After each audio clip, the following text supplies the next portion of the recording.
Well, Michael, first of all, welcome to Chesterfield Football Club. Thank you very much. It's nice to be here, and I mean, I've been to Chesterfield many times in the past when they used to play at Saltergate, and a couple of occasions with other clubs at the Proact Stadium.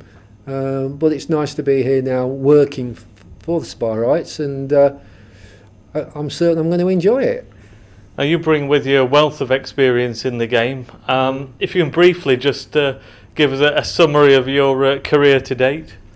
Well, I started off working at Derby County in the ticket office, worked my way through the system and left there in '94. When I was then General Manager and Company Secretary, I got the chance to go to Everton, which is a massive club, absolutely massive club. And I had 10 years there, very successful and happy years. I then moved on to Plymouth, and 5 years at Plymouth, then Birmingham. That didn't work out terribly well, because the Chinese in Carson Young and people like that, they just bought the club. I moved in with them, but that wasn't a marriage made in heaven, and I had a disagreement with one of Carson's right-hand men, and there was only one winner there, so I left after 6 months. But that was a proper football club as well. And then I got the opportunity to go to Crawley. I didn't know too much about Crawley at the particular time, but I had 2.5 years there, and the brief was there to bring the running costs down, which we did successfully, which isn't easy for us. You know, it's a very small club. Average gates of just over 2,000. But then we eventually sold Crawley to a consortium from Turkey, and now I'm here.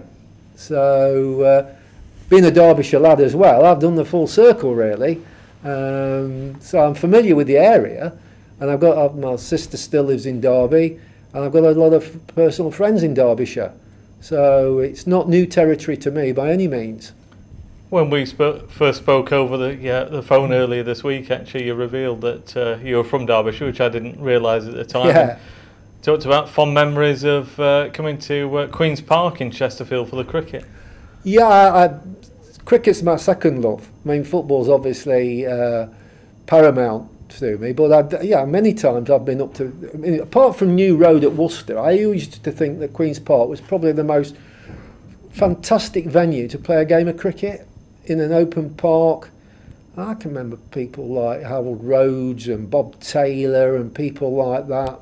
You know, and that's in the days when Derbyshire used to move around and play cricket. They used to play at Burton, they used to play at Ilkeston, they used to play at Queen's Park, particularly against Yorkshire. You know, and fantastic days I've had up there, autograph hunting. Not always successful days, mind you, but yeah, and I had many trips as well up to Saltergate, and Mike Watterson was chairman at Chesterfield, and later became chairman of Derby. I mean, Mr. Sutherland was I think 40 years at this club before he retired in 1981, and I was obviously a youngster in the game then, and he always treated me extremely well. So there's always been a strong connection. Equally, there was a strong connection with Burton Albion on the south side, so with Ben Robinson and the family. But yeah, I'm really looking forward to it. I mean, when I came up and met Ashley, I didn't know quite what to expect, but he soon made it very clear that he wanted me to come in and assist in running the club on a professional basis and bringing new ideas into the club and motivating the staff, all the things you'd expect from a chief executive. And it was an easy decision, because I just felt firsthand that, you know, the owner, the board, the staff were all committed to working towards the same aims of trying to take the club forward. And if I can play a small role in that, in helping them achieve that, then it's going to be time well spent. As I say, I'm really looking forward to it. So it's only your first day here at the club, but what are your initial impressions of the setup here? Well, the setup, I mean, in fairness, I mean, the stadium is on a par with most stadiums in Division 1 and Division 2, apart from 2 or 3 of the really big clubs who've been fortunately fallen on difficult times. The staff appear to be good people. You know, over a period of time, I'll be able to assess their professional capabilities, and no doubt, as Jack will say about the playing side, you know, there'll be changes. There's bound to be. Nothing stays the same. But I think the club's in safe hands, and disappointing for everybody at the moment, the league position. I just wish, you know, we could turn the league table round and you know, be second from the top. But you know, Jack, I think, is a good appointment. You know, he knows the club inside out, and I'm looking forward really to working alongside him and his staff as well, because it's a family, you know, and we need to bring everybody together. I mean, the Chesterfield public, you know, they care passionately about this club. They've been there for generations. We're simple custodians for a short period of time. But the Chesterfield public, they're hard-working, honest people. They know. They'll call a spade a shovel and tell you what it's like. And, you know, we won't get everything perfectly right all the time. But there'll be a lot of endeavour. There'll be a lot of professional capability. There'll be a lot of things that we try to engage with the supporters. The community scheme is vitally important to us, you know, and there's a lot of hard work gone in there over the years. So it's just bringing all those components together. And as far as the supporters are concerned, yes, the results have been disappointing, but we need their support now as much as we've ever done. You know, it's very difficult. Momentum's a fantastic thing, you know, and if you look at what Burton have achieved, and look at what Yeovil achieved a few years ago of going up into the Championship, there's no reason in the future why this club can't emulate that. But at the moment, our job is to take the club forward, both on and off the field, you know, but we can't do it without the supporters, and we want them to feel it's their club. You know, they've been coming week in, week out for generations. So that we're asking them, we're imploring them to stay with us, bring along friends, swell the gates, because the more people we get into the stadium, you know, the more money we're going to have, the stronger club we can build, and let's push the team up the table, because we're a support act. People pay to watch the players.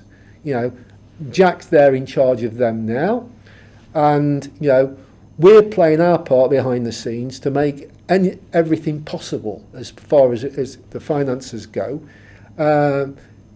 I say it's not easy. There'll be challenges along the way. There'll be disappointments along the way. But there's 100% commitment from the top right through the club to changing the fortunes round. I know that you have different initiatives that you'd like to introduce to bring the fans closer to the club. You've already spoken to me about plans for a surgery where fans can come and see you face to face and air their concerns and put forward ideas. Yes, I mean, that's one of many. I mean, it's about communication, you know, and you play a big role yourself in that, you know, that we have to communicate with people and the supporters and tell them what's happening. Obviously, there's certain elements of the club that have to remain confidential for obvious reasons. But not everybody wants to stand up in an open forum and talk openly about their issues and concerns. So I've tried it at previous clubs and it's worked well. Excuse me, where we'll once a month have an open surgery where people can make an appointment, come down and see me, have a coffee, and talk about their individual concerns. And it's worked well in the past, and I don't see any reason why it shouldn't work equally well here. And when you talk about the manager, you arrive at a time when there is a new management team just in place, you know, only the second game last night against Rotherham. And how closely will you be working with Jack and the rest of the management team? Well, physically, I mean, my office will be a stone's throw away from his. I'm not going to go on the training field with him. He might be too quick for me. My playing days are well over, and I wasn't a good player at that. But I'm a football supporter. I've been lucky over the 40 years to enjoy a job, which is also my hobby. And I say there are huge challenges, but you know, working with the manager, I think it's important that board, the manager, the chief executive all work closely together and trust each other. There's got to be a line of communication. And I mean, I listened with interest to Jack's press conference at the weekend, just before the weekend, and he was talking very sensibly, I thought, about identity. And I knew what he was trying to say, that the players, you know, the playing side need to form an identity with the supporters and take the supporters along with this journey that we're about to undertake, because without them it's going to be very, very difficult. But I do sense, when you look at the number of season tickets we've sold, 3,500, you know, there's a good potential here to take the club forward. But words are cheap. People will want to see actions, and it's going to take time. This season's going to be particularly difficult, but I'm certain that if everybody plays a part, then there are better times ahead. Can I guarantee that? No, but you know, from my perspective, I've not come up here just to, you know, pick up a pay packet and walk away again. You know, I want to come and make an impression, a positive impression. Will everything that I do be right? No, and maybe there'll be occasions when the public questioning why I've done something or the board have done something. But I think transparency is quite useful with supporters. They're not stupid people. These supporters watch the team, you know, 40 times plus a year. They know, you know, where the team needs strengthening. Jack certainly will within a short period of time, and hopefully that we can address that issue in January when the window opens. But you know, this is about rebuilding the club as well, on and off the field. And I'm just privileged, and I'm very happy to be given the opportunity to play a part in that. Well, thank you, Michael, for now, and we wish you all the best with your Chesterfield career. Thank you very much.